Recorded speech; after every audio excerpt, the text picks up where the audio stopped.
అందరికి వందనాలు. మన ప్రాతకాల ప్రార్థన ప్రారంభించుకుందాం. ప్రియులారా, ప్రార్థన చేసుకుందాం. ప్రేమ కలిగిన మా ప్రియ పరలోకమందున్న మా తండ్రి, మహాగణుడా, మహోన్నతుడా, ధవలవర్ణుడా, రత్నవర్ణుడా, 10,000 అతి కాంక్షణీయుడా, నీతిశిరుడా, న్యాయవంతుడా, యేసయ్యా, మీకే స్తుతులు స్తోత్రాలు వందనాలు చెల్లించుకుంటున్నాను. ఆయన మరొక పర్యాయం దేవా, మరి తండ్రి, ఈ రీతిగా వేకువజామున మీ సన్నిధి మేము వెతకడానికి మీరు మాకు అనుగ్రహిస్తున్నటువంటి ఈ మంచి సమయం కొరకు మీ స్తోత్రాలు చెల్లించుకుంటున్నాం. మేము ఒక్క దర్శనం చేసుకోవడానికి మాకు అనుగ్రహిస్తున్నటువంటి ఈ భాగ్యం కొరకు స్తోత్రాలు చెల్లించుకుంటున్నాం. దేవా, మరి తండ్రి, వేకువజామున మీతో ఈ సహవాసం మేము కలిగి ఉండడానికి మనకు అనుగ్రహిస్తున్నటువంటి ఈ గొప్ప ధన్యత కొరకు మీ స్తోత్రాలు చెల్లించుకుంటున్నాం. ఇదిగో ప్రభువా, మరి స్థుతుల మీద మీరు ఆశీర్వాదంగా మనం ప్రార్థన చేస్తున్నాం. మీకు స్తోత్ర. అలాగే మరి తండ్రి నాయన, 91వ కీర్తన విశ్వాసంతో నిరీక్షణతో చదువుకునే సమయం అంతటిని కూడా మా కొరకు దీవించండి, ఆశీర్వదించి మనం ప్రార్థన చేస్తున్నాం. మీ స్తోత్రాలు, వందనాలు నాయన. ఇదిగో కృప చూపించండి ఆయన, సహాయం చేయండి. అలాగే మరి తండ్రి, మీ వాక్యం వినే సమయం అంతటిని కూడా మా కొరకు దీవించమని ప్రార్థన చేస్తున్నాం.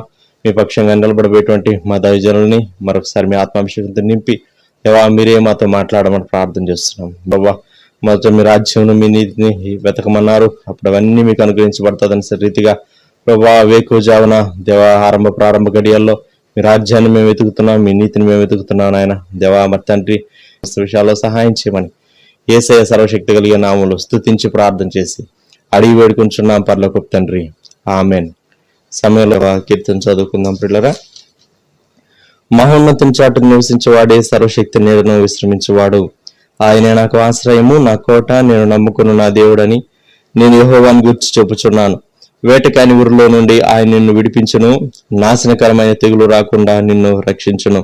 ఆయన తన రెక్కలతో నిన్ను కప్పును, ఆయన రెక్కల క్రింద నీకు ఆశ్రయం కలుగును. ఆయన సత్యము కేడమును డాలునై ఉన్నది. రాత్రి వేళ కలుగు భయమునకైనను, పగటి వేళ ఎవరు బాణమునకైనను, చీకటిలో సంచరించే తెగులునకైనను, మధ్యాహ్నం మందు పాడు చేయు రోగమునకైనను నీవు భయపడుకుందువు. నీ ప్రక్కన 1000 మంది పడినను, నీ కుడి పక్కన 10,000 మంది కూలినను అపాయం నీ ఎద్దుకు రాదు. నీవు కనులారా చూచుండగా భక్తిహీనులకు ప్రతిఫలం కలుగును. యెహోవా, నీవే నా ఆశ్రయము అని నీవు మహోన్నతుడైన దేవుడు నీకు నివాసస్థలముగా చేసుకుని ఉన్నావు. నీకు అపాయమేమీ రాదు, ఏ తెగులును నీ గుడారము సమీపించదు. నీ మార్గములన్నిటిలో నిన్ను కాపాడుటకు ఆయన నిన్ను గూర్చి తన దూతలకు ఆజ్ఞాపించును. నీ పాదములకు రాయి తగలకుండా వారు నిన్ను తమ చేతుల మీద ఎత్తుపట్టుకుందరు. నీవు సింహములను, నాగుపాములను త్రొక్కెదవు, కొదమ సింహములను, భుజంగములను అనగత్రొక్కెదవు. అతను నన్ను ప్రేమించున్నాడు గనుక నేను అతన్ని తప్పించదును. అతడు నా నామం ఎరిగిన వాడు గనుక నేను అతన్ని గనపరచెదను. అతడు నాకు మొరపెట్టగా నేను అతనికి ఉత్తరం ఇచ్చేదను. శ్రమలో నేను అతనికి తోడయుండెదను. అతను విడిపించి అతన్ని గొప్ప చేసేదను. దీర్ఘాయు చేత అతనిని తృప్తిపరచెదను. నా రక్షణ అతనికి చూపించదను. ఆమెన్. సమయంలో మన దేవుని వాక్యం విందాం పిల్లరా. ఈ ఉదయకాల సమయంలో మరి పరమగీత గ్రంథంలో నుంచి ఒక వచనాన్ని మనం ఆలోచన చేయబోతున్నాం. 7వ అధ్యాయం 4వ వచనంలో షూలమ్మితిని గూర్చి చెప్పబడిన ఒక మాట. ఈ పరమగీతంలో మరి సొలొమోను, రాజైన సొలొమోను, అలాగే మరి గొర్రెలు కాచుకునే ఒక అమ్మాయి, ఒక షెపర్డెస్, షూలమ్మితికి మధ్య జరిగిన సంభాషణ మనకు కనబడుతుంది. రాజైన సొలొమోను ఒక దీనురాలైన, ఒక పేదరాలైన, ఒక మరి గొర్రెలు కాచుకునే అమ్మాయిని తాను ప్రేమించి తన యొక్క ఆ సాధారణమైన ప్రేమలో షూలమ్మితిని తన పెళ్లి భార్యగా తాను ఏర్పాటు చేసుకున్నప్పుడు ఆమె పట్ల తనకున్న ప్రేమను వెల్లడిపరిచిన విధానం మనకి ఈ యొక్క మరి పరమగీత గ్రంథంలో కనబడుతుంది. షూలమ్మితి యొక్క నేత్రములను గూర్చి, తన యొక్క కన్నుల యొక్క సొగసును గూర్చి మరి సొలొమోను పొగుడుతూ ఉన్నాడు, లేక వర్ణిస్తున్నాడు. అంటున్నాడు, నీ నేత్రములు జనపూర్ణమైన హెష్బోను పట్టణము వలె పట్టణమున ఉన్న 2 తటాకములతో సమానము. షూలమ్మితి యొక్క కన్నులు జనపూర్ణమైన మనుషులతో ఎప్పుడు నిండి ఉండే హెష్బోను పట్టణం. హెష్బోను ఒక సిటీ పేరు, చాలా మరి ప్రజలతో జనసాంద్రము కలిగిన పట్టణము. తటాకము అనే అంశాన్ని గురించి మనం ఉదయకాలం ఆలోచన చేయబోతున్నాం. తటాకము అంటే అర్థము కొలను, లేక కోనేరు, లేక చెరువు అని మనం చెప్పుకోవచ్చు. నీళ్లతో నిండిన కండ్లు కలిగిన ఆ షూలమ్మితి అని షూలమ్మితిని గురించి మాట్లాడుతున్నాడు. అయితే మరి నీళ్లతో నిండిన కన్నులు కలిగిన షూలమ్మితిని గురించి ధ్యానం చేయక మునుపు మనం బైబిల్ గ్రంథంలో నుంచి మరికొన్ని తటాకములను గూర్చి లేకపోతే మరికొన్ని కోనేరులు లేక కొలనులను గూర్చి ఆలోచించి ఆఖరుగా ఈ 2 కొలనుల వంటి నీళ్లతో నిండిన తటాకముల వంటి కనులు కలిగిన షూలమ్మితి వద్దకు మనం వద్దాం. మొట్టమొదటిగా మనం మరి క్రొత్త నిబంధనలో యేసు ప్రభు ఆయన కాలంలో ప్రస్తావించబడిన కోనేరులను గురించి మాట్లాడుకుందాము. ఆ తర్వాత పాత నిబంధన గ్రంథంలో నుంచి కూడా ఒక 2 కొలనులను గురించి కోనేరులను గురించి మాట్లాడుకుందాము. ఆఖరుగా షూలమ్మితి యొక్క నేత్రాల దగ్గరికి మనం వద్దాము. మొట్టమొదటిగా మన యోహాను సువార్త 5వ అధ్యాయంలోనికి వెళ్దాం. యోహాను సువార్త 5వ అధ్యాయం 3వ వచనంలో ఇక్కడ ఒక కోనేరు ఉన్నట్లుగా మనం చూస్తాము. 5వ అధ్యాయం యోహాను సువార్త 2వ వచనం కూడా చదువుతాను. యెరూషలేములో గొర్రెల ద్వారము దగ్గర హెబ్రీ భాషలో బెతెస్దా అనబడిన ఒక కోనేరు కలదు. దానికి 5 మంటపములు కలవు. ఆయా సమయములకు దేవదూత కోనేటిలో దిగి నీళ్లు కదిలించుట కలదు. ఇక్కడ యెరూషలేములో ఉన్న మరి బెతెస్దా అనే ఒక కోనేరును గురించి మొట్టమొదటిగా మనం ఆలోచన చేద్దాం. అయితే ఈ కోనేటి దగ్గర నుంచి మనం ఒక విషయాన్ని మనం ఆలోచన చేయబోతున్నాం. ఈ బెతెస్దా అనే కోనేరు ఈ ఉదయకాలం మనకు నేర్పిస్తున్న అంశం ఏంటో మనం గ్రహించడానికి, దాన్ని క్యాచ్ చేయడానికి ప్రయత్నం చేద్దాం. బెతెస్దా అంటే అర్థము కనికర గృహము. కనికర గృహము. నిజంగానే ఈ యొక్క బెతెస్దా కోనేరు దగ్గర చాలా మంది హెల్ప్లెస్ పీపుల్ అక్కడ చేరినట్లుగా మనం చూస్తాం. నిస్సహాయులైన వారు, రోగులు, గ్రుడ్డివారు, కుంటివారు, బోత్స కాలు చేతులు కలవారు గుంపులుగా పడి ఉన్నట్టుగా చూస్తాం. వాళ్ళందరినీ బట్టి గనక ఆలోచన చేస్తే మనకు అర్థమయ్యే విషయం ఏంటంటే వాళ్ళు కనికరించబడాలనే ఒక ఆశతో ఆ కనికర గృహాన్ని వారు ఆశ్రయించారని చెప్పుకోవచ్చు. అక్కడికి వారు చేరుకున్నారు. కనికర గృహము అని అర్థం వచ్చే ఆ యొక్క బెతెస్దా కోనేటి దగ్గరికి ఈ నిస్సహాయులైన వారు ఆ సహాయాన్ని కోరుకుంటూ మరి దేవుని యొక్క కనికరం పొందడం కోసం ఆ యొక్క బెతెస్దా కోనేరు దగ్గర వారు ఉంటూ వచ్చారు. ఎందుకంటే ఆయా సమయాలలో దేవదూత కోనేటిలో దిగి నీళ్లు కదుపుతూ ఉండేదంట. అలాగూ నీళ్లు కదిలించడం వలన మరి ఎప్పుడైతే ఆ నీళ్లు కదిలించబడతాయో దూత కదిలించిన వెంటనే మొట్టమొదట ఎవరు ఆ కోనేరులోకి దిగుతారో వారు స్వస్థత పొందుతూ వచ్చారు, వారు కనికరింపబడుతూ వచ్చారు, వారు బాగుపడుతూ వాళ్ళ యొక్క అనారోగ్యం నుంచి, వారి యొక్క కష్టం నుంచి వారు శాశ్వతంగా విడిపించబడి చాలా సంతోషంగా వాళ్ళ ప్రాంతాన్ని వదిలిపెట్టి వెళ్ళిపోయేవాళ్ళు. అందుకని ఎంతో మంది నిస్సహాయులు అక్కడ చేరుతూ వచ్చారు. వాళ్ళందరిలో కూడా వారితో కూడా 38 లాంగ్ ఇయర్స్ నుంచి సిక్ పర్సన్ అక్కడ చేరినట్టుగా మనం చూస్తాం. 38 ఏండ్ల నుండి వ్యాధి గల ఒక మనుష్యుడు అక్కడ పడి ఉండెను. చాలా హెల్ప్లెస్ కండిషన్ లో, హోప్లెస్ కండిషన్ లో, మరి ఇంకా వేరే ఆప్షన్ ఏమీ లేక అక్కడే తాను పడి ఉన్నాడు. యాక్చువల్ గా దేవదూత వచ్చి నీరు కదిలించినప్పుడు తనకన్నా కొంచెం మెరుగైన పరిస్థితుల్లో ఉన్నవారు వారు దిగడం, వాళ్ళ ఆరోగ్యం పొందడం, వాళ్ళు వెళ్ళిపోవడం, తిను ఒంటరిగా ఉండిపోవడం, తిన్నెవరు మరి ఆ నీళ్లలో దింపలేకపోవడం, తిన పరిస్థితుల వలన అలాగే తాను ఆ నిస్సహాయ పరిస్థితిలో కంటిన్యూ కావాల్సి వచ్చింది. అక్కడే పడి ఉంటూ వచ్చాడు. గాని ఒకానొక ఆ బెతెస్దా కోనేరు దగ్గరికి యేసు ప్రభు వచ్చినట్లుగా మనం చూస్తాం. ఈ భాగాన్నంతా గనక మనం ఆలోచన చేస్తే 14వ వచనం వరకు లేకపోతే 9వ వచనం వరకు గనక మనం చూస్తే ఒకానొక నాడు ప్రభు ఆ బెతెస్దా కోనేటిని ఆయన దర్శించినట్టుగా మనం చూస్తాం. ప్రభు ఆ యొక్క పూల్ దగ్గరికి ప్రభు వచ్చాడు. అంత మాత్రమే కాకుండా ఆ పడి ఉన్న వ్యక్తిని ప్రభు చూచాడు. ఆ పడి ఉన్న వ్యక్తి మీద ప్రభు యొక్క దృష్టి నిలిచింది కనుక ప్రభు అతని దగ్గరికి వెళ్లి మాట్లాడినట్లు, స్వస్థపడగోరుచున్నావని అడిగినట్లు, అతను తన నిస్సహాయతను తాను వ్యక్తపరిచినట్లుగా మనం చూస్తాం.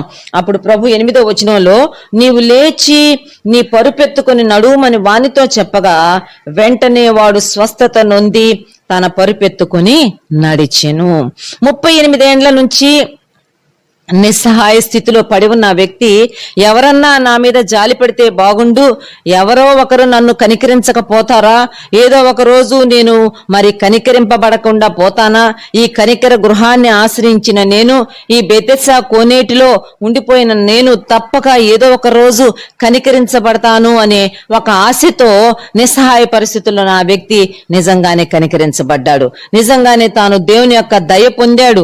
దేవుని యొక్క దృష్టి, యేసుప్రభు యొక్క దృష్టి ఆయన మీద పడడం, యేసుప్రభు ఆయన దగ్గరికి వెళ్లి మాట్లాడి నీవు లేచి నీ పరుపెత్తుకుని నడువమని చెప్పినప్పుడు ఆ వ్యక్తి స్వస్థత పొంది మరి ముందుకు వెళ్ళినట్లుగా మనం చూస్తాం. మనం ఈ మొదటి కోనేటి దగ్గర, బెతెస్దా అనే ఈ కోనేటి దగ్గర, కనికర గృహము అనే అర్థమిచ్చే ఈ కోనేటి దగ్గర మనం నేర్చుకోబోతున్న విషయం ఏంటంటే, మనం గ్రహించాల్సిన విషయం ఏంటంటే, మన యొక్క లాంగ్ స్టాండింగ్ లేకపోతే మన యొక్క దీర్ఘకాల సమస్యలకు ఒక పరిష్కారం ఉన్నది. ఎవరిని గూర్చి, ఏ సమస్యను గూర్చి మనం నిరాశపడాల్సిన అవసరము లేదు.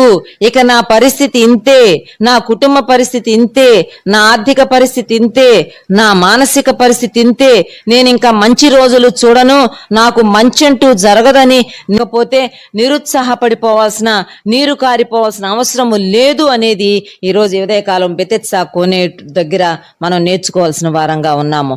38 సంవత్సరాల నుంచి సిగ్గా ఉన్న వ్యక్తిని యేసుప్రభు సంధించడం, యేసుప్రభు దర్శించడం, తద్వారా ఆ వ్యక్తి యొక్క సమస్య తీరిపోయినట్లుగా మనం చూస్తాం. ఈ రకంగా మనం లేఖనాలు గనక మనం ఆలోచన చేస్తే, చాలా సంవత్సరాల నుంచి నలిగిపోతూ ఉన్న, మరి బాధలో మరి ఒరిగిపోయిన అనేక మంది జీవితాలను ప్రభు బాగు చేసినట్లుగా మనం చూస్తాం. మనం ఈ ఉదయకాలం ఈ బెతెస్దా కోనేరు దగ్గర మనం నేర్చుకుంటున్న విషయం ఏంటంటే, నీవు నిరాశపడాల్సిన అవసరం లేదు. నీ జీవితంలో నీవు నిరాశకు తావు ఇవ్వనక్కరలేదు. ఎందుకంటే కనికరము చూపు తండ్రి, కనికరము చూపు దేవుడు అని పేరు కలిగిన మన దేవుడు మనల్ని కనికరించటానికి ఆయన సిద్ధంగా ఉన్నాడు. బెతెస్దా కోనేరు దగ్గర ఆ పడి ఉన్న వ్యక్తిని ప్రభు కనికరించి అతనికి ఒక మరి క్రొత్త జీవితాన్ని ఇచ్చినట్లుగా ఈనాడు నీకు నాకు ఏ విషయంలో అయితే మనము డిసప్పాయింట్ అయిపోయి ఉన్నామో, పూర్తిగా డిస్కరేజ్ అయిపోయి ఉన్నామో, లేకపోతే అసలు ఏమాత్రం ఆశ లేక డిప్రెషన్లోకి వెళ్ళిపోయామో, ఆ పరిస్థితుల్లో దేవుడు మనల్ని కనికరించగలడు అనేది ఈ బెతెస్దా కోనేరు దగ్గర మనం నేర్చుకోవాల్సిన వారంగా ఉన్నాం. రెండవ కోనేరు దగ్గరికి వెళ్దాము. యోహాను సువార్త 9వ అధ్యాయం. యోహాను సువార్త 9వ అధ్యాయంలో కూడా ఇక్కడ మరి మొదటి 8 వచనాలు గనక మనం గమనిస్తే, ఇక్కడ ఒక మొదటి 11 వచనాల్లో మనం ఒక వ్యక్తిని చూస్తాము. గుడ్డివాడైన ఒక వ్యక్తి యేసు ప్రభు దగ్గరికి తీసుకురాబడినట్లుగా చూస్తాము. ఇప్పుడు ప్రభు ఆ వ్యక్తితో ఇలా అంటున్నాడు. ఆ ప్రభు 6వ వచనం, ఆయన ఇట్లు చెప్పి నేల మీద ఉమ్మి వేసి ఉమ్మితో బురద చేసి వాని కన్నుల మీద బురద పూసి, నీవు సిలోయము కోనేటికి వెళ్ళి అందులో కడుగుకొనుమని చెప్పెను. సిలోయమను మాటకు పంపబడిన వాడని అర్థము. వాడు వెళ్ళి కడుగుకొని చూపు గలవాడై వచ్చెను. ఇక్కడ సిలోయం అనే ఒక కోనేరును గురించి మనం ఆలోచన చేయబోతున్నాం. ఇక్కడ ఈ సిలోయేము కోనేరు దగ్గర జరిగిన ఈ సందర్భాన్ని గనక మనం జ్ఞాపకం చేసుకుంటే, పుట్టు గుడ్డివాడైన ఆ వ్యక్తికి ప్రభు మరి ఉమ్మి వేసి నేల మీద దాంతో బురద చేసి, ఆ బురద తీసి ఆ వ్యక్తి యొక్క కన్నులకు రాసి, నీవు సిలోయేము కోనేటికి వెళ్ళి అందులో కడుగుకొనుమని చెప్పెను. ఒక కోనేరు ఉన్నది, సిలోయేం అనే కోనేరు. ఆ కోనేరుకు వెళ్ళు, నువ్వు అక్కడికి వెళ్ళి నీ కళ్ళు కడుక్కొనిరా. సిలోయేం అనే మాటకు పంపబడిన వాడని అర్థము. పంపబడినవాడు, పంపబడినవాడు అని అర్థం ఇచ్చే సిలోయేము కోనేరుకు వెళ్ళి కడుక్కోమని చెప్పాడు. ఇప్పుడు ఆ గుడ్డివాడు, పుట్టుగుడ్డివాడు అక్కడ వెళ్ళాడు, కడుక్కొని చూపు గలవాడై వచ్చెను. ప్రియమైన వారలారా, ఇక్కడ మనం గ్రహించాల్సిన విషయం ఏంటంటే, మనిషి యొక్క అంధకారంలో నుంచి, గురుడ్డితనములో నుంచి విడిపించటానికే యేసు ప్రభు ఈ లోకానికి పంపబడ్డాడు. సిలోయేము అనే మాటకు అర్థము పంపబడినవాడు. అవును, నీ కోసం నా కోసం ఆయన పంపబడ్డాడు. ఈ విషయం మనకి యెషయా గ్రంథం గమనించండి. యెషయా గ్రంథము 61వ అధ్యాయం 61వ అధ్యాయం 1-2 వచనాల్లో ఉంటుంది. ప్రభువగు యెహోవా ఆత్మ నా మీదకు వచ్చి ఉన్నది, దీనులకు స్వార్థ ప్రకటించుటకు యెహోవా నన్ను అభిషేకించెను. అంత మాత్రమే కాకుండా నలిగిన హృదయం గలవాన్ని దృఢపరచుటకును, చెరలోనున్న వారికి విడుదలను, బంధింపబడిన వారికి విముక్తిని ప్రకటించుటకును, యెహోవా హితవత్సరమును మన దేవుని ప్రతిదండన దినమును ప్రకటించుటకును, దుఃఖాక్రాంతులందరినీ ఓదార్చుటకును ఆయన నన్ను పంపి ఉన్నాడు. 3వ వచనం ఆఖరి లైన్లో ఉంటుంది.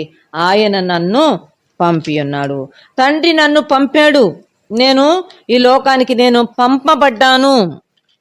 I was sent by my father అని ఈ భాగాన్ని మరి యేసు ప్రభు లోకాసువార్త 4వ అధ్యాయంలో ఒకసారి తాను మరి సమాజ మందిరంలో ఒక విశ్రాంతి దినాన చదివి, నేడు మీ వినికిడిలో ఈ లేఖనము నెరవేర్చబడి ఉన్నదని ప్రభు చెప్పినట్లుగా కూడా మనం చూస్తాం. లోకాసువార్త 4వ అధ్యాయం 18వ వచనంలో ఆ మాట మనకు కనబడుతుంది. అదే మాటని 21లో నేడు మీ వినికిడిలో ఈ లేఖనము నెరవేరినది. ఈ యొక్క లేఖనం యొక్క నెరవేర్పు నాలో జరిగింది అని ప్రభు స్పష్టంగా చెప్పినట్టుగా మనం చూస్తాం. 18వ వచనంలో ఇదే భాగం, మనం ఇప్పుడు చదువుకున్న భాగమే రిపీట్ చేయబడింది. అందులో ఇంకా క్లారిటీతో గుడ్డి వారికి చూపును కలుగునని ప్రకటించుటకు ఆయన నన్ను పంపి ఉన్నాడు. గుడ్డి వారికి చూపును ఇవ్వడానికి ఆయన నన్ను పంపి ఉన్నాడు. మానవుని జీవితంలో ఉన్న అంధకారాన్ని తొలగించటానికి నేను పంపబడ్డాను అని ప్రభు చెప్తున్నాడు. ఈరోజు మనం చదువుకున్న ఈ సిలోయేం అనే కొనేటి దగ్గర జరిగిన ఈ సందర్భాన్ని కూడా మనం ఆలోచన చేస్తే, పుట్టు గ్రుడ్డివాని జీవితంలో ఉన్న అంధకారం, గ్రుడ్డితనం తొలగిపోయింది. ఆ వ్యక్తి యొక్క గురుడితనాన్ని తీసివేయడానికే అన్నట్లుగా పంపబడిన వాడుగా ప్రభు ఆ వ్యక్తిని ఎన్కౌంటర్ చేసినట్లు ఆ వ్యక్తి దృష్టి పొంది చక్కగా తేటగా చూస్తూ తన జీవితాన్ని ముందుకు తీసుకుని వెళ్ళినట్టుగా మనం చూస్తాం. కనుక ఈ సిలోయేము కోనేటి దగ్గర మనం గ్రహించాల్సిన విషయం ఏంటంటే, మన జీవితాల్లో కూడా మనము కలిగి ఉన్న గురుడితనం నుంచి మనం బయటకు రావాల్సిన వారంగా ఉన్నాం. 2వ కొరింథీ పత్రిక 4వ అధ్యాయం 4వ వచనంలో క్రీస్తు స్వార్థ ప్రకాశము మన మీద ప్రకాశింపకుండా నిమిత్తము ఈ యుగ సంబంధమైన దేవత అవిశ్వాసులైన వారి మనోనేత్రములకు గురుడ్డితనము కలుగు చేసెను అని స్పష్టంగా రాయబడింది. ఈ యుగ సంబంధమైన దేవత దేవుని నమ్ముకొనని వారి జీవితాలలోనికి గురుడ్డితనాన్ని తీసుకొని వచ్చింది. ఈరోజు ఆ గురుడ్డితనాన్ని తొలగించడానికే యేసు ప్రభు ఈ లోకానికి పంపబడ్డాడు. అందుకే ప్రభు అన్నాడు, నేను ఈ లోకమునకు వెలుగునై ఉన్నాను అని ప్రభు చెప్పాడు. ఆయన అనేకుల జీవితాలను వెలిగించటానికి వచ్చాడు. అనేకుల జీవితాల్లో ఉన్న గురుడ్డితనాన్ని తొలగించటానికి ఆయన వచ్చాడు. ఆయన రావడం ద్వారా ఒక గొప్ప వెలుగు ప్రకాశించిందని మత్తయి సువార్త 4వ అధ్యాయంలో మనకు కనపడుతుంది. చూడండి, నేను ఆ మాట చదువుతాను. మత్తయి సువార్త 4వ అధ్యాయం 16వ వచనంలో ఒక ప్రవచనం, అక్కడ యెషయా ద్వారా చెప్పబడిన ప్రవచనం ఇక్కడ రిఫర్ చేయబడుతుంది. అందులో ఉంటది, జెబూలూను దేశమును నఫ్తాలి దేశమును యోర్దానుకు ఆవలనున్న సముద్ర తీరమున అన్యజనులు నివసించు గలిలయయు చీకటిలో కూర్చుండి ఉన్న ప్రజలను గొప్ప వెలుగు చూచిరి. మరణ ప్రదేశములోను మరణ ఛాయలోను కూర్చుండి ఉన్న వారికి వెలుగు ఉదయించెను. గొప్ప వెలుగు ప్రకాశించింది, వెలుగు ఉదయించింది అని చెప్పి చాలా స్పష్టంగా యేసు ప్రభు ఇది తనను గుర్చిన ప్రవచనం అని అక్కడ మాట్లాడుతున్నట్టుగా మనం చూస్తాం. కనుక యేసు ప్రభు ఆయన వెలుగుగా ఈ లోకానికి వచ్చాడు. మనిషి జీవితంలో ఉన్న అంధకారాన్ని తొలగించటానికి వచ్చాడు. అనేకులను వెలిగించటానికి వచ్చాడు. అనేకుల చీకటిని తొలగించటానికి, గుడ్డితనాన్ని తొలగించటానికి వచ్చినట్టుగా ఆయన పంపబడినట్లుగా మనం చూస్తాం. ప్రభువును మనము చూచామా? ప్రభువును మనము తేటగా చూచామా? ఆయనను మనం మన వ్యక్తిగత రక్షకుడుగా ఐడెంటిఫై చేశామా, గుర్తుపట్టామా లేదా అనేది చాలా ముఖ్యం. ఈరోజు మనం మన రక్షకుడైన, మన దేవుడైన, మన ప్రభు అయిన యేసుక్రీస్తును మనం గుర్తుపట్టాల్సిన వారంగా ఉన్నాం. ఆయన్ని మనం రికగ్నైజ్ చేయాల్సిన వారంగా ఉన్నాం. ఆయనను మనం తేటగా చూడవలసిన వారంగా ఉన్నాం. ఆయన యొక్క దర్శనాన్ని మనం పొందవలసిన వారంగా ఉన్నాం. ఈ గుడ్డివాడు సిలోయేమని కోనేటి దగ్గర ఆ కోనేటి నీళ్లలో కడుక్కొని వచ్చేదాకా ప్రభువుని చూడలేకపోయాడు. ప్రభు యొక్క దర్శనం తనకు దొరకలేదు. ఆ అంధకారం, ఆ గుడ్డితనం తొలగిపోయినాక ప్రభువును చూచాడు. కనుక ప్రభువును మనం చూడాల్సిన వారంగా ఉన్నాం. ప్రభు యొక్క ప్రేమను మనం గుర్తుపట్టాల్సిన వారంగా ఉన్నాం. స్వచ్ఛమైన, నిత్యమైన, శాశ్వతమైన ఆయన ప్రేమను మనం గుర్తుపట్టి ఆ ప్రేమకు మనల్ని మనం సమర్పించుకోవాల్సిన వారంగా ఉన్నాం. ప్రభా, నీ ప్రేమకు మేము బైండ్ అయి ఉంటాము, నీ ప్రేమకు మేము బద్దులమై ఉంటామని మనం ప్రభుతో చెప్పాల్సిన వారంగా ఉన్నాం. కనుక ఈ సిలోయేము కోనేరు మనకు చెప్తున్న విషయం ఏంటంటే, మన జీవితాలలో ఉన్న గురుడ్డితనాన్ని తొలగించడానికి ఆయన పంపబడ్డాడు. ఆయనను మనం చూడాల్సిన వారంగా ఉన్నాం. ఆయన మార్గాలు మనం చూడవలసిన వారంగా ఉన్నాం. ఆయన ఏర్పాట్లను మనం చూస్తూ రావాల్సిన వారంగా ఉన్నాము. మన దృష్టి తేటపరచబడాలి. దాని కొరకు మనం సిలోయేము అనే కోనేటి దగ్గర మనం ఆ వ్యక్తి దృష్టి ఎలా కుదర్చబడిందో మన దృష్టి కూడా ఆయన కుదర్చగలడు. కనుక ఆయన వద్దకు మనం రావాల్సిన వారంగా ఉన్నాం. ఆయన మన కోసం పంపబడ్డాడు. ఒక క్లారిటీ మనం సంపాదించుకోవాలి, తేటైన దృష్టి మనం సంపాదించుకోవాలి. కనుక పాత నిబంధనలోనికి వెళ్దాము. పాత నిబంధనలో 2 కొలనులను గూర్చి, 2 కోనేర్లను గూర్చి మనం జ్ఞాపకం చేసుకుందాం. మొట్టమొదటిగా సమూయేలు గ్రంథంలోనికి వెళ్దాం. సమూయేలు గ్రంథము 2వ సమూయేలు గ్రంథము 2వ అధ్యాయంలోనికి వద్దాం. 2వ సమూయేలు గ్రంథము 2వ అధ్యాయంలో 12-13 వచనాలు చదువుతాను. 2వ సమూయేలు గ్రంథము 2వ అధ్యాయం 12-13 వచనాలు. అంతలో నేరు కుమారుడగు అబ్నేరును, సౌలు కుమారుడగు ఇష్బోషెతు సేవకులను మహనయీములో నుండి బయలుదేరి గిబియోనునకు రాగా, సెరూయా కుమారుడగు యోవాబును, దావీదు సేవకులను బయలుదేరి వారిని ఎదిరించుటకై గిబియోను కొలనునకు వచ్చిరి. వీరు కొలనునకు ఈ తట్టును, వారు కొలనునకు ఆ తట్టునను దిగి ఉండగా. తర్వాత 15వ వచనం. లెక్కకు సరిగ్గా సౌలు కుమారుడుకు ఇష్బోషెతు సంబంధులైన 12 మంది బెన్యామీనీయులను, దావీదు సేవకుల్లో 12 మంది లేచి మధ్య నిలిచిరి. ఒక్కొక్కడు తన దగ్గరనున్న వాని తల పట్టుకుని వాని ప్రక్కను కత్తి పొడవగా అందరూ తటాలున పడిరి. ఈ భాగాన్ని గనక మీరు తర్వాత ఇంకా వివరంగా ఆలోచన చేస్తే ఇది జరిగేటప్పటికి సౌలు రాజు చనిపోయాడు. సౌలు కుమారులు కూడా కొంతమంది ఆ యుద్ధంలో చనిపోయారు. సౌలు కుమారుడైన ఇష్బోషెతు మాత్రం బ్రతికుంటాడు. ఇప్పుడు సౌలు యొక్క సైన్యాధిపతి అయిన అబ్నేరు ఉంటాడు. సౌలు సైన్యాధిపతి అయిన అబ్నేరు సౌలు కుమారుడైన ఇష్బోషెతుకు ఆ రాజ్యాన్ని పట్టించాలి, దావీదు చేతుల్లోనికి రాజ్యం వెళ్ళిపోకుండా అని తాను ప్రయాసపడుతూ ఉంటాడు. అందుకని ఇక్కడ ఒక కొలను దగ్గర జరిగిన ఒక సంఘటన రికార్డ్ చేయబడింది. ఈ కొలను పేరు గిబియోను కొలను. ఈ స్థలము పేరు గిబియోను. గిబియోనులో ఉన్న కొలను దగ్గర జరిగింది కాబట్టి ఈ సంఘటన దీనిని గిబియోను కొలను అన్నారు. మొదటిది బెతెస్సా కోనేరు లేక బెతెస్సా కొలను, రెండోది సిలోయేము కోనేరు లేక సిలోయేము కొలను, ఇది మూడవది ఇది గిబియోను కొలను. ఈ గిబియోను కొలను దగ్గర జరిగింది ఏంటి అని గనక మనం చూస్తే, ఇక్కడ సౌలు తరపున సౌలు సేనాధిపతి అయిన అబ్నేరు, సౌలు కుమారుడైన ఇష్బోషెతు యొక్క సేవకులు ఒక సైడ్ నిలబడి ఉన్నారు. దావీదు సేనాధిపతి అయిన యోవాబు, దావీదు సేవకులైన ఒక 12 మంది ఈ గిబియోను కొలను దగ్గర ఇటు అటు నిలబడి ఉన్నారు. ఇప్పుడు వాళ్ళు యుద్ధానికి పూనుకున్నట్లుగా మనం చూస్తాము, వారు యుద్ధం చేసినట్లుగా కూడా మనం చూస్తాము.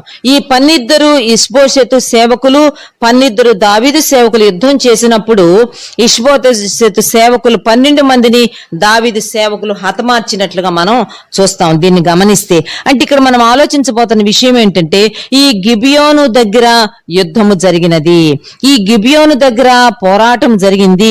ఎవరికి జరిగింది అని కనుక మనం చూస్తే దావీదు సేవకులకి ఇష్బోషెతు సేవకులకు జరిగింది. ఇంకో మాటలో చెప్పుకోవాలంటే దావీదు సేవకులకి సౌలు సేవకులకి జరిగినట్లుగా మనం చూస్తాము. అంటే సౌలుకు దావీదుకు మరి యుద్ధం జరుగుతూనే ఉన్నది. సౌలు బ్రతికున్నంత కాలము దావీదుతో యుద్ధం చేస్తా దావీదుని ఎలాగన్నా చంపాలని పోరాడుతూనే వచ్చాడు, వెంటపడుతూనే వచ్చాడు. ఇప్పుడు సౌలు చనిపోయాడు గాని సౌలు కుమారుడైన ఇష్బోషెతు ఆ సైన్యాధిపతి అబ్నేరును ఆసరాగా తీసుకొని ఇంకా దావీదును చేజ్ చేస్తున్నట్టుగా, దావీదుతో యుద్ధం చేస్తున్నట్టుగా మనం చూస్తాం. 2వ సమూయేలు గ్రంథం 3వ అధ్యాయం 1వ వచనం చూడండి. సౌలు కుటుంబీకులకును దావీదు కుటుంబీకులకును బహుకాలము యుద్ధము జరుగగా దావీదు అంతకంతకు ప్రబలెను, సౌలు కుటుంబము అంతకంతకు నీరసిలెను. ఈ యుద్ధం అనేది సౌలు కుటుంబీకులకు దావీదు కుటుంబీకుల మధ్య చాలా కాలము కంటిన్యూ అయ్యింది. హోరాహోరీ పోరాటాలు జరుగుతూనే వచ్చినాయి. చాలా కాలమైన తర్వాత ఆ వచ్చిన కన్క్లూషన్ ఏంటంటే, ముగింపు ఏంటంటే, దావీదు ఇంటి వారు అంతకంతకు ప్రబలుతూ వచ్చారు, సౌలు ఇంటి వారు నీరసిల్లుతూ వచ్చారు. ఇంకో మాట కూడా చదువుతాను, ఇదే 3వ అధ్యాయం 6వ వచనం. సౌలు కుటుంబీకులకును దావీదు కుటుంబీకులకును యుద్ధము జరుగుచుండగా. కాబట్టి యుద్ధము జరుగుతూనే ఉన్నది. దావీదు జీవితంలో ఎన్నో యుద్ధాలు చేశాడు. దావీదు యెహోవా కొరకు యుద్ధములు చేయువాడు అని రాయబడింది. దేవుని కొరకు, దేవుని ప్రజల పక్షంగా తాను యుద్ధాలు చేస్తూ వచ్చాడు. దావీదు జీవితం అంతా యుద్ధాలే, దావీదు జీవితం అంతా పోరాటమే. అందుకే 144వ కీర్తన 1వ వచనంలో ఇలాగ రాయబడింది. చూడండి, 144వ కీర్తన దావీదే రాశాడు. అందులో తాను ఈ మాట అంటాడు. ఆ 1వ వచనం, నాకు ఆశ్రయ దుర్గమగు యెహోవా సన్నుతింపబడును గాక, ఆయన నా చేతులకు యుద్ధమును నా వ్రేళ్లకు పోరాటమును నేర్పువాడై ఉన్నాడు. నేను ఆశ్రయించింది నా దేవుడైన యెహోవాను, ఆయనే నా చేతులకు యుద్ధము, ఆయనే నా వ్రేళ్లకు పోరాటం నేర్పిస్తూ వచ్చాడు. శత్రు సైన్యంతో పోరాడడానికి, శత్రు సైన్యాన్ని జయించడానికి, ఇలాగ ప్రతి విషయంలో నాకు దేవుడే సహాయం చేస్తూ వచ్చాడని దావీదు చెప్తూ వస్తున్నాడు. మెట్టుకు ఈ గిబియోను కొలను దగ్గర మనం నేర్చుకోవాల్సిన ఒక విషయం ఏంటంటే, విశ్వాసి జీవితము ఎప్పుడు ఒక యుద్ధ భూమి లాంటిదే. మనం యుద్ధ రంగంలో ఉన్నట్టే మనం నిత్యము పోరాడవలసిన వారంగా ఉన్నాము.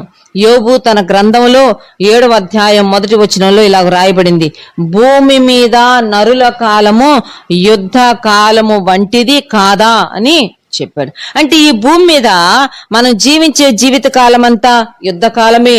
మరి ముఖ్యంగా దేవుని బిడ్డలకు, విశ్వాసులకు అది యుద్ధ కాలమే అనే విషయాన్ని మనం మర్చిపోకూడదు. దావీదు తన జీవితంలో యుద్ధాలు చేయవలసి వచ్చింది. దావీదును గనక మనం ఆలోచన చేస్తే, దావీదు ప్రవక్త అయిన సమూయేలు ద్వారా రాజుగా అభిషేకించబడ్డాడు. ఇది మనకి 1 సమూయేలు గ్రంథం 16వ అధ్యాయం 12, 13 వచనాల్లో మనం చూస్తాం. కనుక దేవుని చేత సమూయేలు ద్వారా రాజుగా అభిషేకించబడ్డాడు. అయినా తనకు పోరాటం తప్పలేదు. తిరిగి 1 సమూయేలు గ్రంథము 13వ అధ్యాయం 13, 14 వచనాల్లో ఉంటుంది, దేవుని చిత్తానుసారమైన ఒక మనుష్యుని, నా చిత్తానుసారంగా నడుచుకుని ఒక మనుష్యుని నేను కనుగొన్నాను అని దేవుడు సాక్ష్యం ఇచ్చాడు. దేవుడే కనుగొన్నాడు దావీదుని యోగ్యుడుగా, అర్హుడుగా, తన దృష్టిలో మరి ఒక మంచి వ్యక్తిగా దేవుడే కనుగొన్నాడు. అయినా గాని దావీదు జీవితంలో యుద్ధము తప్పలేదు. ఈనాడు దేవుని బిడ్డలంగా నా జీవితాల్లో యుద్ధం అనేది తప్పదు. మనము పోరాడవలసిన వారంగా ఉన్నాము, మనము యుద్ధ భూమిలో ఉన్నాము అనే సంగతి మర్చిపోవడానికి వీల్లేదు. యుద్ధ భూమిలో ఉన్న వ్యక్తి మరి క్యాజువల్ గా ఉండలేడు, లేకపోతే కేర్లెస్ గా ఉండలేడు. ఎప్పుడు పడితే అప్పుడు నిద్రపోవడం, ఎప్పుడు పడితే అప్పుడు లేవడం, లేకపోతే ఏమాత్రము తను అలర్ట్ గా ఉండకుండా మరి ఉండడానికి అవకాశం లేనే లేదు. చాలా అలర్ట్ గా ఉండాలి. కారణం ఏంటంటే, ఇక్కడ ఈ గిబియోను కొలను దగ్గర సౌలు కుటుంబీకులకు, దావీదు కుటుంబీకులకు యుద్ధం జరుగుతూనే వచ్చింది. సౌలు శరీరానికి, అనుసారమైన వ్యక్తికి సాదృశ్యంగా ఉంటే, దావీదు ఆత్మీయుడైన, ఆత్మ సంబంధమైన దేవుని ప్రతినిధిగా దావీదు ఉన్నాడు. కనుక ఇప్పుడు ఆత్మీయుడైన, దైవికమైన దావీదుకు శరీరానుసారమైన, శరీర సంబంధమైన సౌలుతో యుద్ధము, పోరాటము జరిగినట్లుగా మనం చూస్తాం. నీవు నేను కూడా లోకంలో ఉన్నాము, శరీరంలో ఉన్నాము. కనుక ఖచ్చితంగా మనం పోరాడవలసిన వారంగా ఉన్నాము. ఒక పోరాట పటిమ మనం ఆత్మ సంబంధంగా సంపాదించుకోవాల్సిన వారంగా ఉన్నాం. 2 కొరింథీ పత్రిక 10వ అధ్యాయంలోంచి ఒక వచనం చదువుతాను, గమనించండి. అపోస్తలుడైన పౌలు కొరింథీయులకు రాసిన 2వ పత్రిక 10వ అధ్యాయం 3-4 వచనాలు. 10వ అధ్యాయం 3-4 వచనాలు అంటున్నాడు, మేము శరీరధారులమై నడుచుకొనుచున్నను, శరీర ప్రకారము యుద్ధము చేయము. మా యుద్ధోపకరణములు శరీర సంబంధమైనవి కావు గాని దేవుని ఎదుట దుర్గములను పడద్రోయజాలినంత బలము గలవై ఉన్నవి అంటాడు. మేము శరీరధారులమై ఉన్నాము, మేము శరీరంలోనే ఉన్నాం పౌలు అంటున్నాడు. కానీ మేము శరీర ప్రకారం యుద్ధం చేయము, లోకరీతిగా మేము యుద్ధం చేయము, శరీరానుసారంగా సౌలు కుటుంబీకుల్లాగా మేము యుద్ధం చేయము. అయితే దేవుని ఎదుట దుర్గములను పడద్రోయజాలినంత ఆత్మ సంబంధమైన యుద్ధోపకరణాలను మేము ధరించుకొని ఉంటాము అని పౌలు గారు చెప్తున్నారు. ఎఫ్సీ పత్రిక 6వ అధ్యాయం 10వ వచనం నుంచి కనుక మనం ఆ కిందకు వెళ్తే 21వ వచనం వరకు అక్కడ చాలా స్పష్టంగా విశ్వాస సంబంధమైన యుద్ధాన్ని గురించి, పోరాటాన్ని గురించి పౌలు తాను వ్రాసుకుంటూ వస్తాడు. మనం పోరాడున్నది శరీరులతో కాదు, లేక మనం పోరాడవలసింది శరీరులతో కాదు, గాని ఆకాశ మండలం అందున్న దురాత్మల సమూహంతో మనం పోరాడుతున్నాము. మనం దేవుని ఎదుట ఒక రోజు నిలవబడాలంటే, శక్తిమంతులంగా ఉండాలంటే దేవుడిచ్చు సర్వాంగ కవచాన్ని ధరించుకోవాలి అని చెప్పి చాలా స్పష్టంగా ఎఫ్సీ పత్రిక 6వ అధ్యాయంలో దాన్ని వివరిస్తున్నట్టు, ద ఆర్మర్ ఆఫ్ గాడ్, దేవుడిచ్చు సర్వాంగ కవచాన్ని గురించి 10వ వచనం నుంచి 18వ వచనం వరకు పౌలు గారు వర్ణించుకుంటూ వస్తున్నాడు. కనుక ఉదయకాలం ఈ గిబియోను కులం మన జ్ఞాపకం చేస్తుంది ఏంటంటే, మనం యుద్ధ భూమిలో ఉన్నాము, మనం పోరాడవలసిన శత్రువులు ఉన్నారు. ఈ లోకముతో, శరీరముతో, అపవాదితో మనం పోరాడవలసిన వారంగా ఉన్నాము. దాని కొరకు మనం వాడవలసిన ఉపకరణాలు, యుద్ధోపకరణాలు శరీర సంబంధమైనవి కావు, అవి ఆత్మ సంబంధమైన యుద్ధోపకరణాలు అనే విషయాన్ని మనం జ్ఞాపకం పెట్టుకోవాలి. అందుకే పౌలు గారు తిమోతితో తన ఓన్ సన్ లాగా ఫీల్ అయ్యే, విశ్వాసమును బట్టి నా నిజమైన కుమారుడు తిమోతి అని రెండు లెటర్స్ రాస్తాడు. ఆ 2 లెటర్స్ లో ఒక లెటర్ లో 1 తిమోతి 6వ అధ్యాయం 12వ వచనంలో అంటాడు, నా కుమారుడా విశ్వాస సంబంధమైన మంచి పోరాటము పోరాడుము. ఏదో లోక సంబంధమైన పోరాటం కాదు, శరీర సంబంధమైన పోరాటం కాదు, విశ్వాస సంబంధమైన, విశ్వాసముతో, విశ్వాసం అనే డాలు పట్టుకొని మంచి పోరాటము పోరాడు. ఈ డాలు నువ్వు ఒక క్షణం కూడా ప్రక్కన పెట్టొద్దు. పవర్ఫుల్ వెపన్ విశ్వాసం అనే డాలు, షీల్డ్ అని చెప్పి చెప్పుకుంటూ వస్తాడు. అంతేకాదు తిరిగి తాను 2వ తిమోతి పత్రిక 4వ అధ్యాయం 7వ వచనంలో అంటాడు, I have fought the good fight, మంచి పోరాటము నేను పోరాడాను, నా పోరాటాన్ని నేను ముగించుకున్నానని చెప్పి కూడా పౌలు మాట్లాడుతున్నాడు. ప్రియమైన వారలారా, ఉదయకాల సమయంలో మనం గుర్తుపెట్టుకుందాం, ఈ గిబియోను కొలను మనకు జ్ఞాపకం చేస్తున్న విషయం ఏంటంటే, మనము యుద్ధ భూమిలో ఉన్నాము, మనం శత్రువుతో పోరాడవలసిన వారంగా ఉన్నాము. మనం శత్రువుని జయించి, మన విశ్వాసంతో లోకాన్ని జయించి దేవుని కొరకు మనం మరి నిలవబడవలసిన వారంగా ఉన్నాం. ఓటమిని అంగీకరించక జయశాలులుగా మనం ఈ లోకంలో స్థిరపడవలసిన వారంగా ఉన్నామనేది గిబియోను కొలను జ్ఞాపకం చేస్తుంది. పాత నిబంధనలో 2వ కొలను లేకపోతే 4వ కొలం దగ్గరికి వెళ్దాం. మొదటిది బెతెత్సా కోనేరు, 2వది సిలోయేము కోనేరు, 3వది గిబియోను కొలను, 4వది షోమ్రోను కొలను. మొదటి రాజుల గ్రంథము 22వ అధ్యాయంలోనికి వెళ్దాం. మొదటి రాజుల గ్రంథము 22వ అధ్యాయంలో కనుక వెళ్తే ఇక్కడ నేపథ్యం ఏంటంటే, ఇశ్రాయేలు రాజ్యాన్ని ఆహాబు రాజు పరిపాలన చేస్తున్నాడు, యూదా రాజ్యాన్ని యెహోషాపాతు పరిపాలన చేస్తున్నాడు. వీళ్ళు వియ్యముందున్నారు. అహాబు రాజు కుమార్తె అయిన అతల్యాను యెహోషాపాతు తన కుమారునికి చేసుకున్నాడు. కాబట్టి బంధుత్వంలో ఉన్నారు. ఒకానొకసారి సిరియా రాజు ఇశ్రాయేలు రాజ్యం మీదకి లేక అహాబు రాజు మీదకి యుద్ధానికి వచ్చినప్పుడు ఇప్పుడు అహాబు రాజు తన వియ్యంకుడైన యెహోషాపాతును సహాయం చేయమని అడుగుతాడు. దాని కొరకు సహాయం చేయడానికి యెహోషాపాతు వస్తాడు. ఇప్పుడు యుద్ధ భూమిలో యెహోషాపాతు ఒక రథం మీద ఉన్నాడు, యోధారాజు. ఇశ్రాయేల్ రాజు అహాబు కూడా ఒక రథం మీద ఉన్నాడు. వీళ్ళు యుద్ధం చేస్తూ ఉన్నారు. అహాబు రాజేమో రాజవస్త్రాలు ధరించుకోడు, ఇశ్రాయేల్ యోధారాజు యెహోషాపాతు రాజవస్త్రాలు ధరించుకొని ఉంటాడు.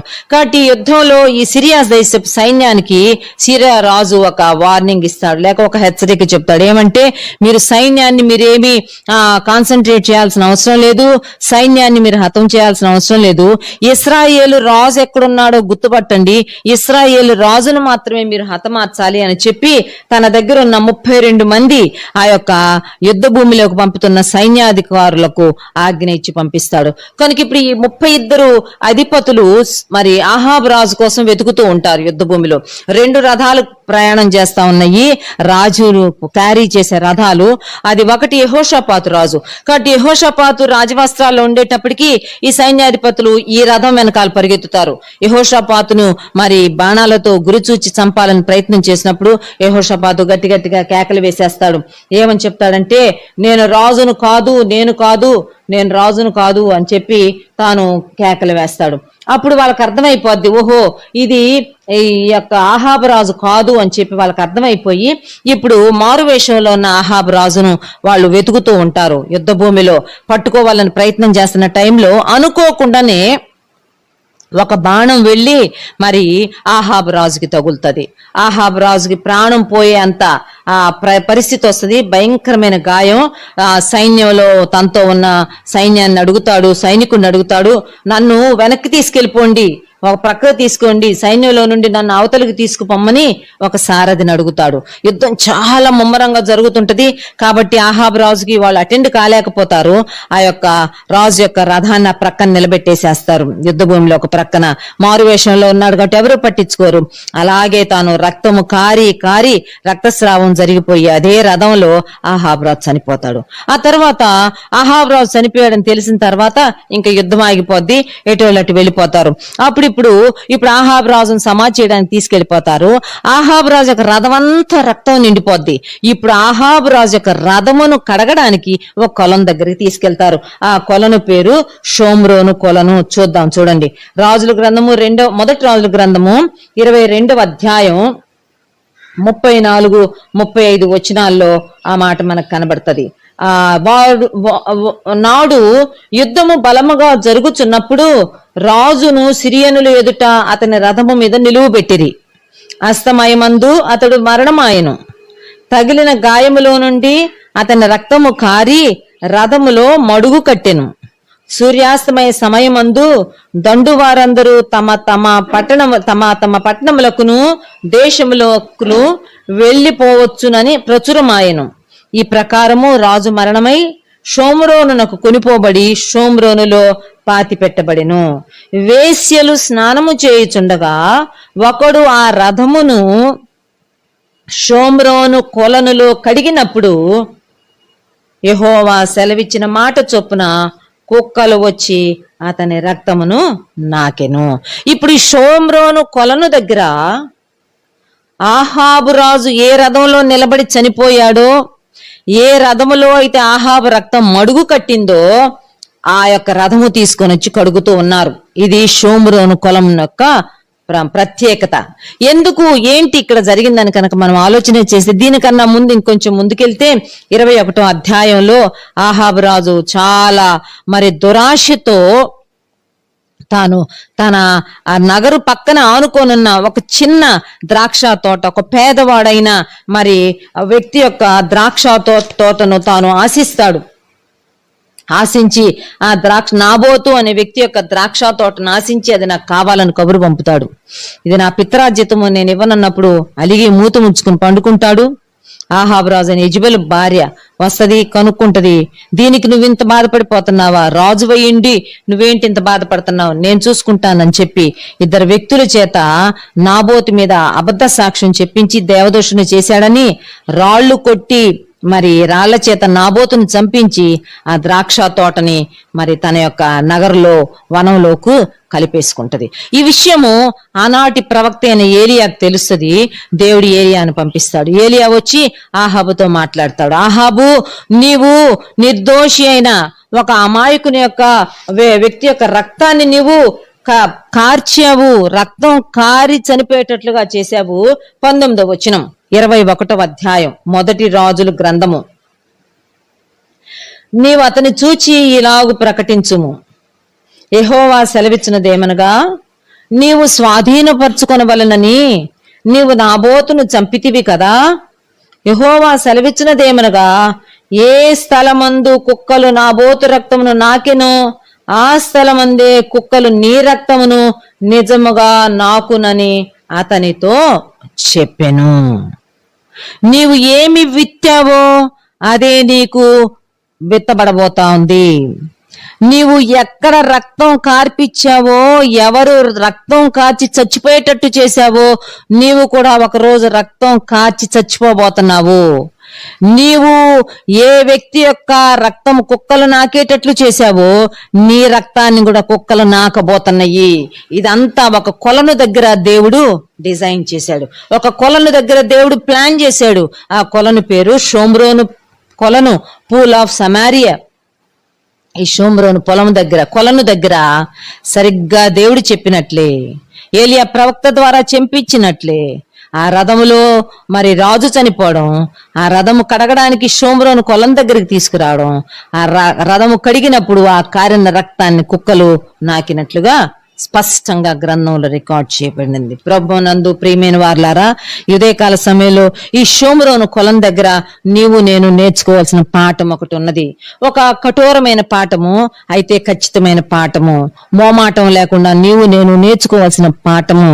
It's an universal truth. ఇది ఒక సార్వత్రిక సత్యము, సార్వత్రిక సిద్ధాంతము. ప్రతి వ్యక్తి జీవితంలో ప్రతి వ్యక్తికి అన్వయించబడే సత్యం ఏంటో తెలుసా? మనము ఏమి విత్తుతామో మనం ఆ పంటనే కోస్తాము. మనం ఎదుటి వ్యక్తికి ఏమి చేస్తామో అదే మనకు కూడా జరుగుతుంది. కీడును విత్తితే కీడునే కోస్తాము, మేలుని విత్తితే మేలునే కోస్తాము. దౌర్జన్యాన్ని విత్తితే దౌర్జన్యాన్ని కోస్తాం. దురాక్రమణ విత్తితే ఇతరుల చేత మనం దురాక్రమణకు గురి అవుతాము. ఇలాగ మనం చెప్పుకుంటూ వెళ్తే ఏమి విత్తితే ఆ పంటే కోస్తాము. ఆహాబు రాజు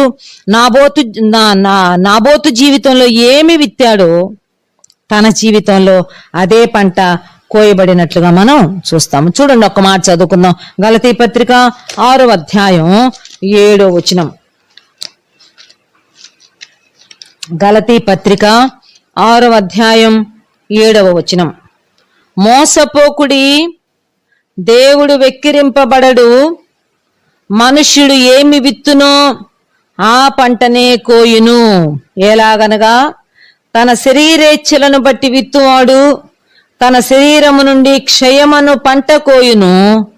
ఆత్మను బట్టి విత్తువాడు ఆత్మ నుండి నిత్య జీవమను పంట కోయును. మనము మేలు చేయుట యందు విసుగక యుందము. మనము అలయక మేలు చేసితే మేని తగిన కాలమందు పంట కోస్తాం. పౌలు గారు చాలా స్పష్టంగా చెప్తున్నాడు, మోసపోవద్దు.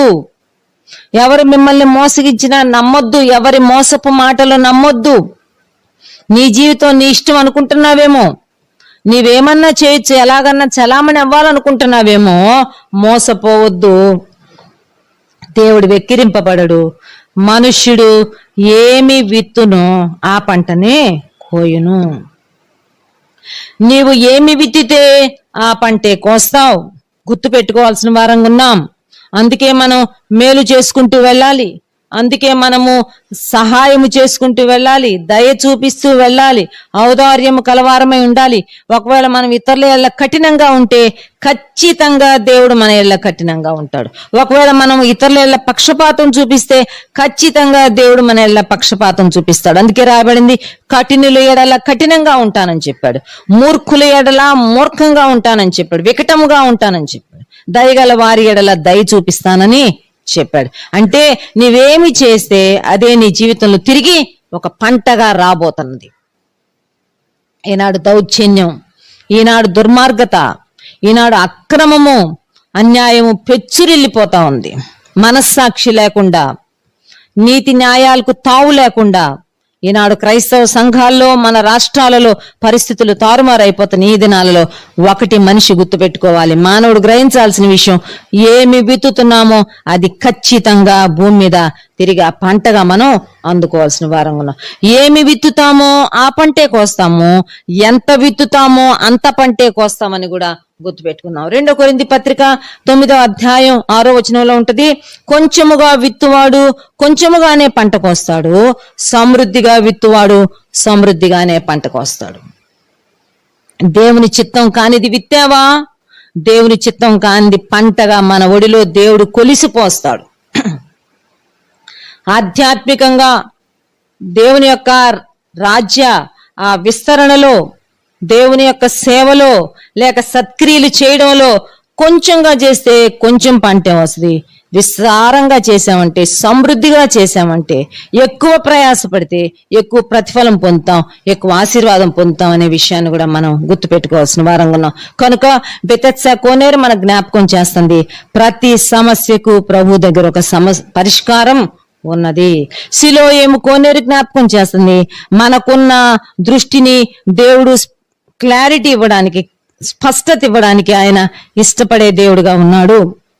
గిబియోను కొలను జ్ఞాపకం చేస్తుంది, భూమి మీద నరుని కాలం యుద్ధ కాలమే, యుద్ధ భూమిలో మనం చక్కగా పోరాడవలసిన వారం ఉన్నాం. షోమ్రోను పొలం మన జ్ఞాపకం చేస్తుంది, కొలను మనకు జ్ఞాపకం చేస్తుంది, ఏమి విత్తితే ఆ పంటే కోస్తాం. ఆఖరిగా మనం మూల వచనంలోనికి వెళ్దాము. మరి పరమగీత గ్రంథము 7వ అధ్యాయం, పరమగీత గ్రంథము 7వ అధ్యాయం 4వ వచనం చదువుతాను.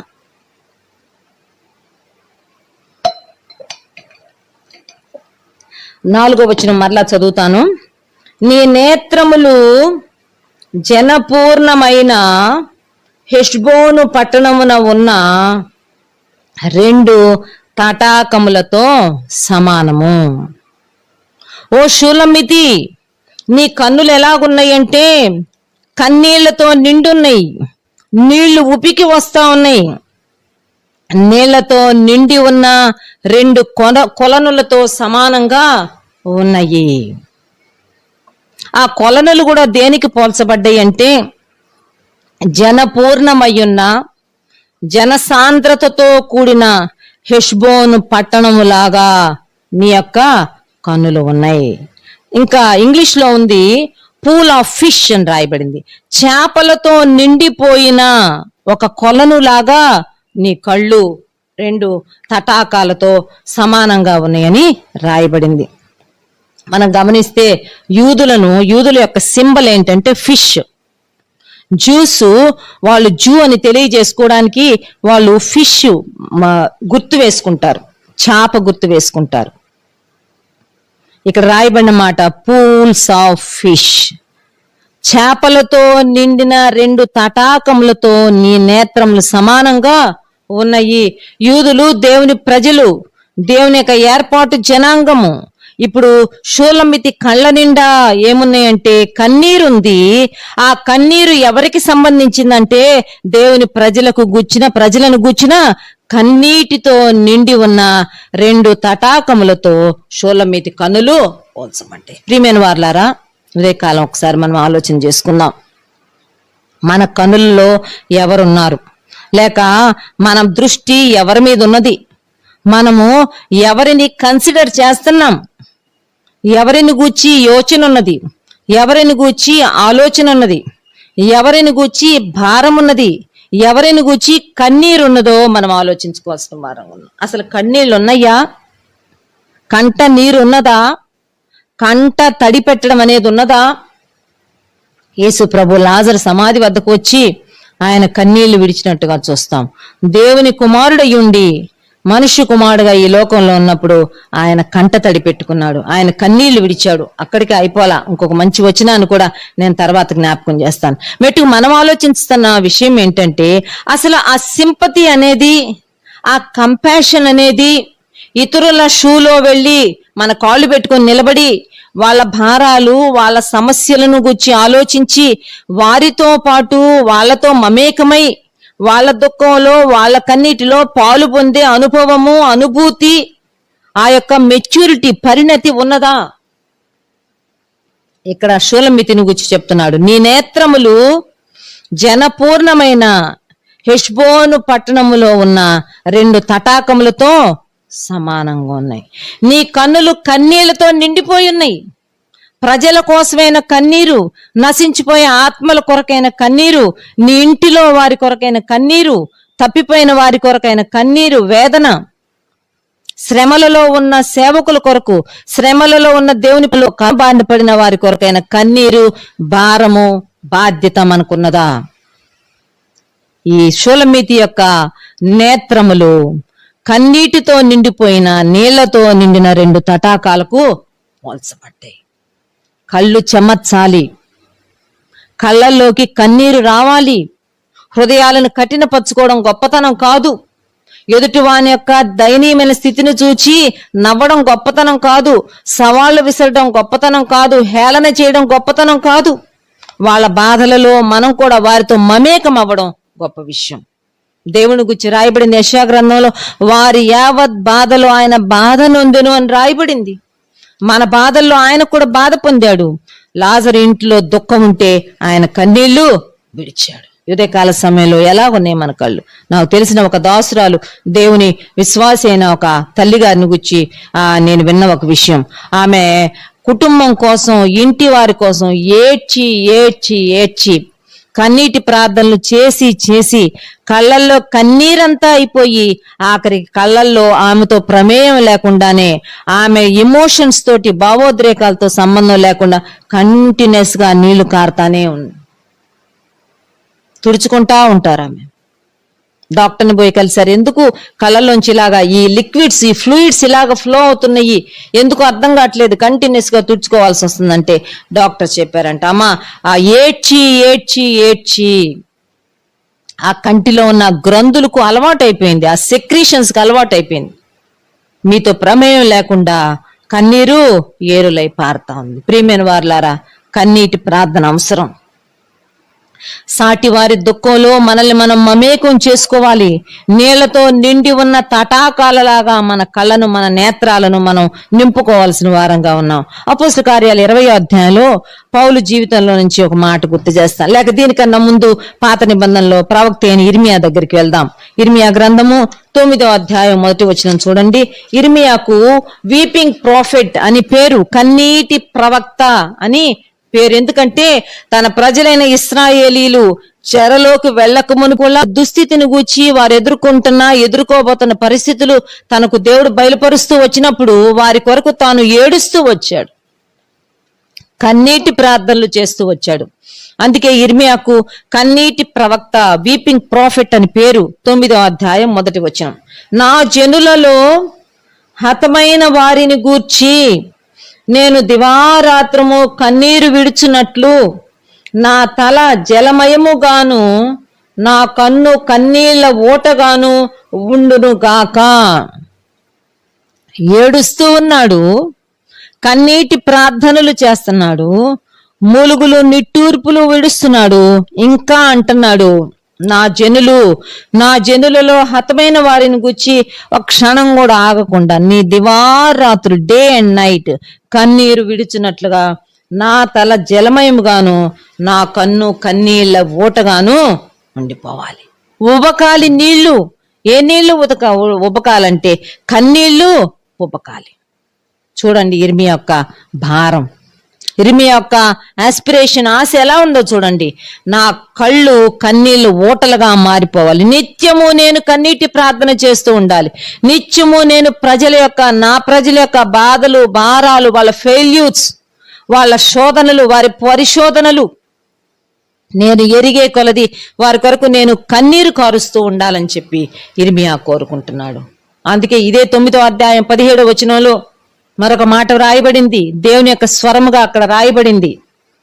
సైన్యములకు అధిపతియగు యెహోవా సెలవిచ్చుచున్నాడు, ఆలోచింపుడి, రోదనము చేయి స్త్రీలను కనుగొనుడి, వారిని పిలువనంపుడి. తెలివిగల స్త్రీలను కనుగొనుడి, వారిని పిలువనంపుడి. మన కన్నులు కన్నీళ్లు విడుచున్నట్లుగాను, మన కనురెప్పల నుండి నీళ్లు ఒలుకున్నట్లుగాను వారు త్వరపడి మనకు రోదన ధ్వని చేయవలెను.